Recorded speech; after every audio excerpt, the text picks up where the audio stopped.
चलो बच्चों, आज हम लोग पढ़ लेते हैं मैग्नेटिक प्रॉपर्टी। क्या पढ़ना है हम लोगों को?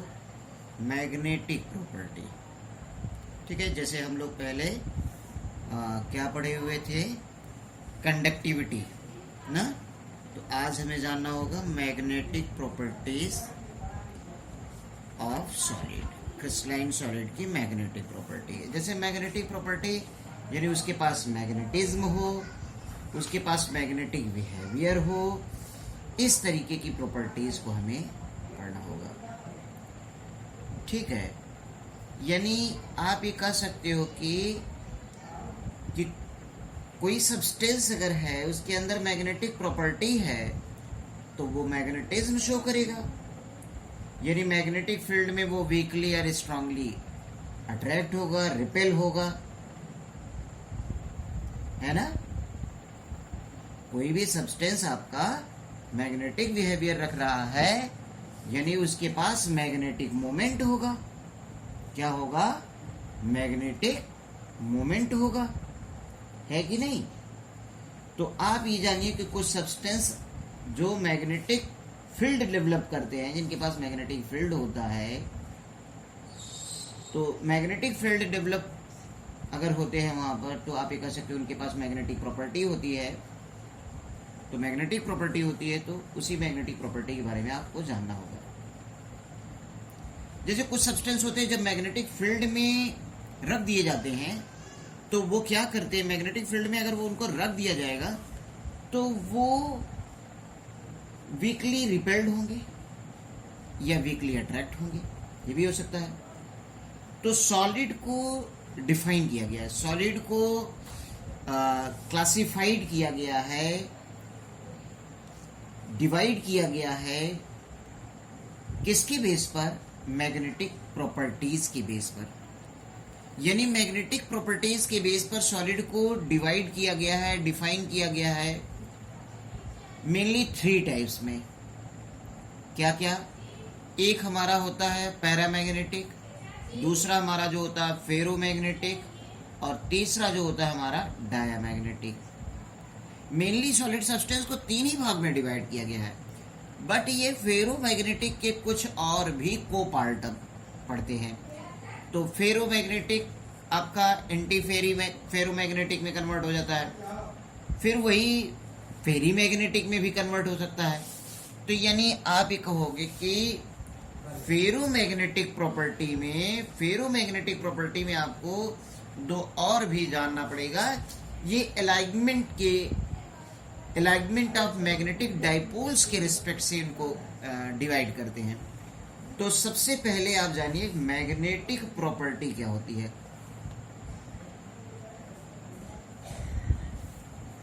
कहेंगे the magnetic properties of the substance, the magnetic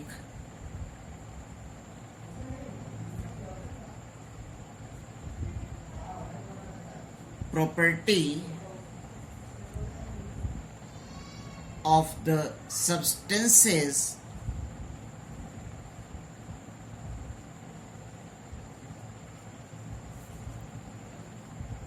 are due to magnetic moment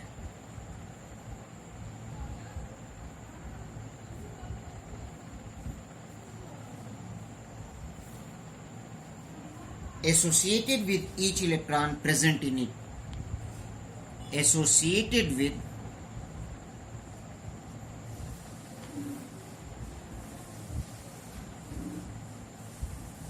each electron present in it.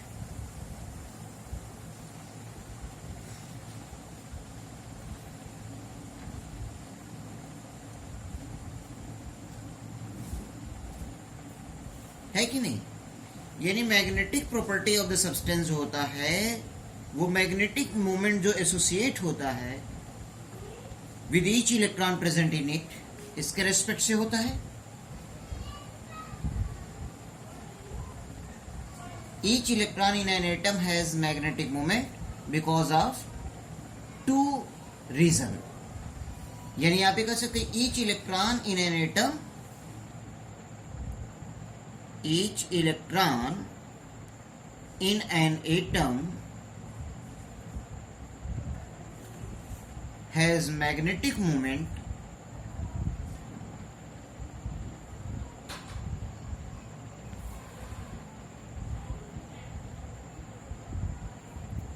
because of two reasons.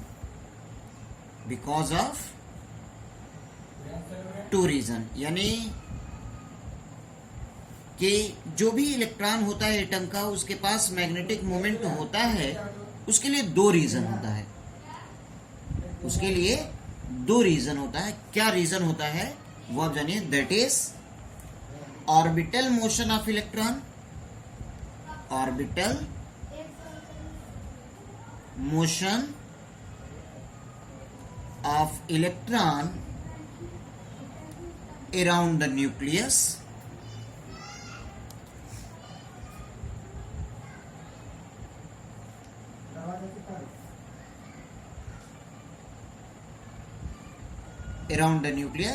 as well as spin of electron, as well as spin of electron। यानी आप ये कह सकते हैं कि magnetic moment जो each electron of N atom has magnetic moment हो रखता है, उसके लिए दो रीजन होता है। एक तो होता है orbital motion of electron, electron का ऑर्बिटल में मोशन, और वो इलेक्ट्रॉन का न्यूक्लियस, अराउंड द न्यूक्लियस वहां पर हो गया, वो तो अराउंड द न्यूक्लियस, साथ में वो खुद अपने एक्सिस पर वो घूमता रहता है, वो अपने spin of electron around its spin of electron around its own axis, अपने एक्सिस के अराउंड। यानी कि जैसे ये एक तो ये एक्सिस हुआ, इसके अराउंड वो घूम रहा है, और दूसरा वो इलेक्ट्रॉन किसी न्यूक्लियस के अराउंड घूम रहा है। यानी दो रीजन होता है उसके पास मैग्नेटिक मोमेंट बनने के लिए, ठीक है। और उसके पास अगर मैग्नेटिक मोमेंट बन रहा है तो उसके पास मैग्नेटिक प्रॉपर्टी हो रही है। और आप जानते हैं मैग्नेटिक मोमेंट का जो यूनिट्स होता है वो होता है बोर मैग्नेटॉन होता है। क्या होता है? Bore magneton. तो unit of magnetic moment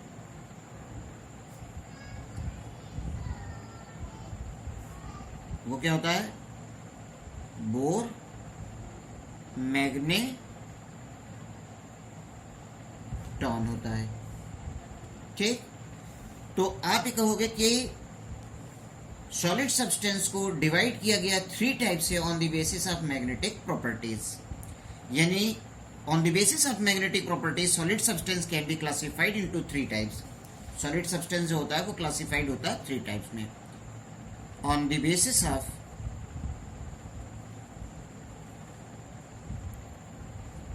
magnetic property,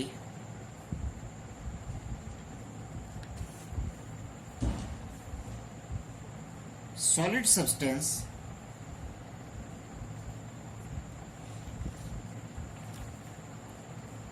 divide into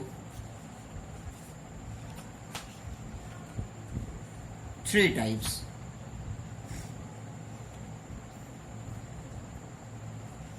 एक जो हुआ हमारा पैरामैग्नेटिक,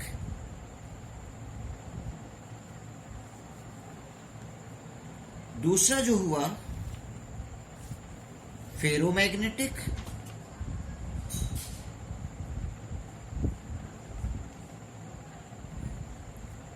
तीसरा जो हुआ वो डायामैग्नेटिक। फेरोमैग्नेटिक में ही दो और बारे में हम जाने, एंटी फेरोमैग्नेटिक और फेरीमैग्नेटिक। तो चलिए सबसे पहले हम लोग पैरामैग्नेटिक को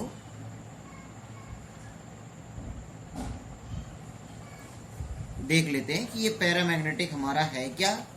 इस पैरामैग्नेटिक के बारे में आप थोड़ा बहुत जान जाइए। वैसे थोड़ा बहुत तो आपको पता है कि किसी भी सब्सटेंस में नंबर ऑफ अनपेयर्ड इलेक्ट्रॉन के बेस पर उसको मैग्नेटिक क्लासिफाइड करते हैं, पैरामैग्नेटिक और डायमैग्नेटिक। हम पैरामैग्नेटिक के कुछ पॉइंट्स को आपको पहले हम नोट कराते हैं, फिर उसके बाद इसको हम लोग देखते हैं। ये वो सब्सटेंस होते हैं जो weekly attracted by magnetic field, जो मैग्नेटिक फील्ड में वीकली अट्रैक्ट हो, यानी the substance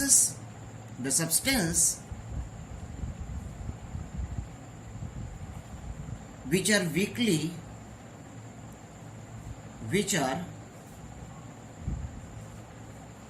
weakly attracted by magnetic field,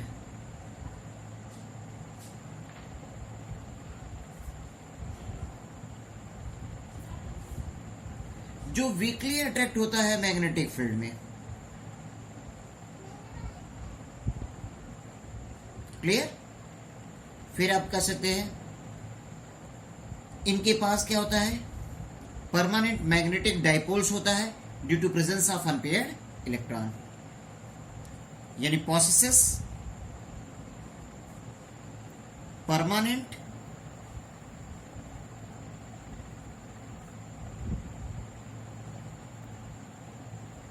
magnetic dipole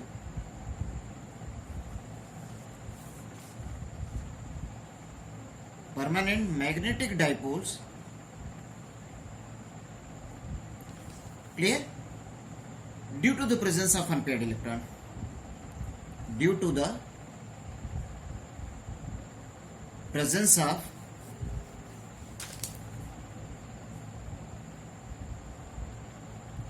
unpaired electron।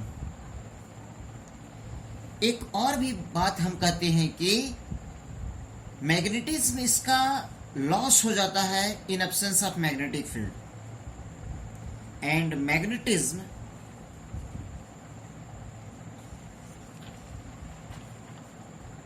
Loss in absence of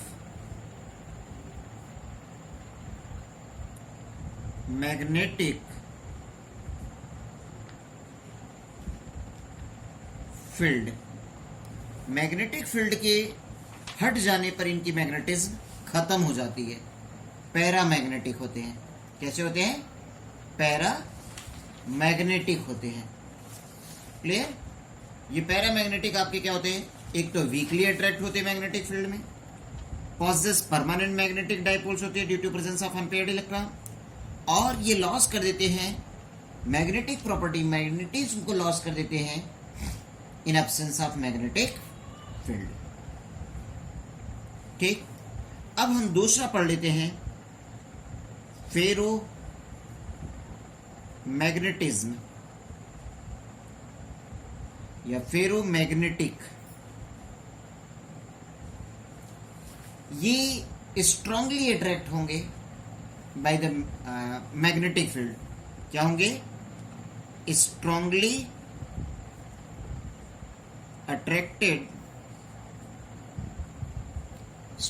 attracted by magnetic field। ये स्ट्रांगली अट्रैक्ट होगा magnetic field में। इनके पास भी परमानेंट डाइपोल्स होगा, और इनके पास भी permanent dipole due to unpaired electron, यानी पॉसेस, यहां पर भी बोलोगे possess permanent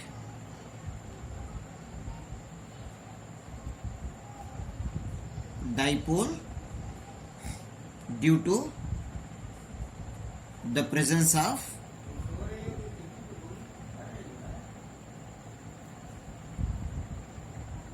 unpaired electron.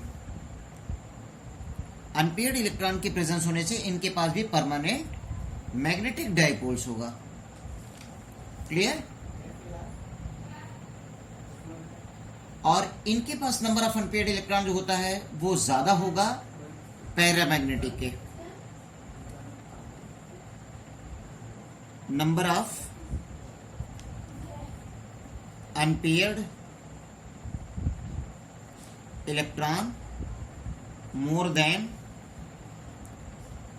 Para magnetic. इसीलिए ये क्या होते हैं? स्ट्रांगली अट्रैक्ट होते हैं। एक और भी बात बता देंगे कि ये आपका लॉस नहीं करता है मैग्नेटिज्म को in absence of magnetic field. यानी आप कह सकते हैं कि retain magnetic properties, retain magnetic properties in absence of magnetic field.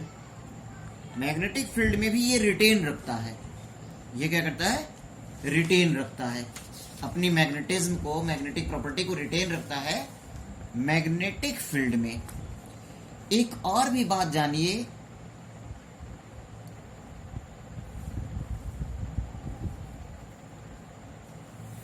अब फेरोमैग्नेटिक में ही कुछ और भी टर्म को आप जानोगे फेरोमैग्नेटिक को, यानी इनके अनपेयर्ड इलेक्ट्रॉन के फेरोमैग्नेटिक के अलाइनमेंट को अगर देखिए तो सारे अनपेयर्ड इलेक्ट्रॉन जो हैं वो एक ही डायरेक्शन में होंगे या सब के सब यूनि डायरेक्शन में होंगे।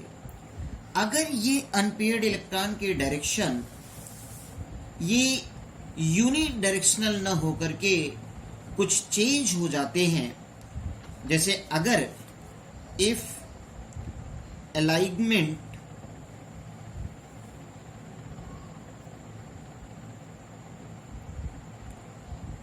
Of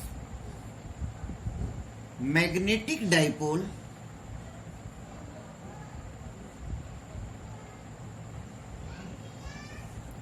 magnetic dipoles of unpaired electron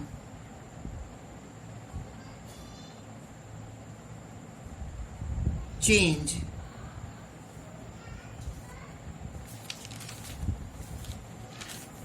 form to another type।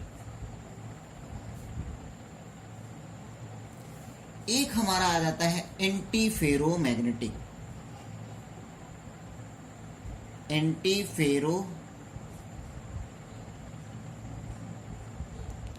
यानी इनका जो अलाइनमेंट होगा, एंटी का मतलब क्या होगा? कैंसिल्ड होना, कि अगर एक आपका अपवर्ड तो दूसरा डाउनवर्ड, एक अपवर्ड तो दूसरा डाउनवर्ड, एक दूसरे को क्या कर देंगे? ये कैंसिल्ड कर लेंगे। Clear? Alignment type dipoles are complementary to the gives net moment equal to 0. The material is called the antiferromagnetic। समझ में आई बात? यानी यहां पर नेट डाइपोल क्या होगा? नेट डाइपोल क्या हो जाएगा? 0 हो जाएगा। नेट डाइपोल क्या हो जाएगा? 0 हो जाएगा। क्लियर? एक दूसरा जो होता है वो फेरी मैग्नेटिक, इसमें अलाइनमेंट क्या होता है कि कुछ अल्टरनेटिव पॉइंट में हो जाएंगे, कि अगर एक अपवर्ड हुआ तो 2 डाउनवर्ड, एक अपवर्ड 2 डाउनवर्ड, यानी एक तो कैंसिल कर देगा, लेकिन एक क्या होगा? यहां पर ये दोनों देखिए, ये पेयर क्या हो रहा है? कैंसिल्ड हो जा रहा है, लेकिन ये आपका जो होगा उसके नेट डाइपोल को 0 नहीं होने देगा। क्लियर? यानी आप एक ऐसा कह दोगे कि when the magnetic dipoles are oriented in parallel and anti parallel direction, यानी कि अगर आप कह सकते हो कि when the magnetic dipoles are oriented in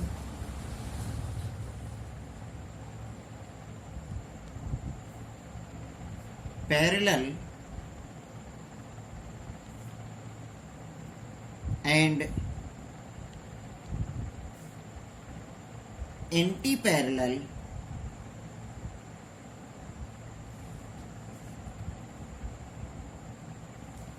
direction in unequal in number, direction in unequal in number to give some net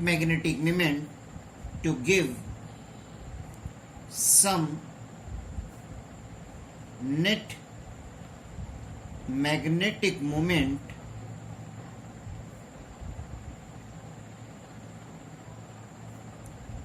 is called ferry magnetic, and this property is ferry magnetism. Clear? ये बात ध्यान दीजिएगा। यानी ferromagnetic में एक हमारा anti ferromagnetic हो गया, जहां पर वो एकदम कैंसल्ड हो जाएगा, नेट डाइपोल जीरो हो जाएगा। ये आपका नेट डाइपोल आपका जीरो नहीं होगा, जीरो से थोड़ा सा ज्यादा होगा। क्लियर? अब आप ये कह दोगे कि अगर dipole moment net dipole zero हो रहा है, यानी कि इसका अट्रैक्ट नहीं होगा, रिपेल होने लगेगा, और ये आपका वीकली अट्रैक्ट होने लगेगा, और वो स्ट्रांगली अट्रैक्ट होगा। क्लियर? अब हम लोग देख लेते हैं। नाउ नेक्स्ट पॉइंट, यहां पर एक टेम्परेचर का इफेक्ट हम आपको बता देते हैं कि फेरो और ferrimagnetic substance change into paramagnetic substance at higher temperature. ठीक है, ये पॉइंट आप याद रखिएगा। नोट, क्या मैंने बताया? Ferromagnetic and Pheri magnetic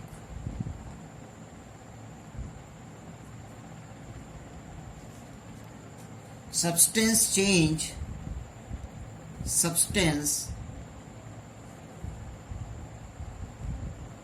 change into paramagnetic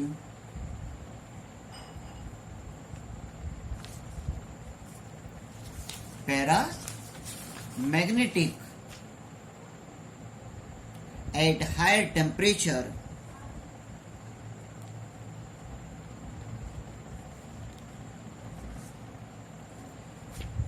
due to randomization of spins। किसके थ्रू होगा? Due to randomization of spin. Randomization of spin के कारण आपका फेरोमैग्नेटिक और फेरीमैग्नेटिक हायर टेम्परेचर पर वो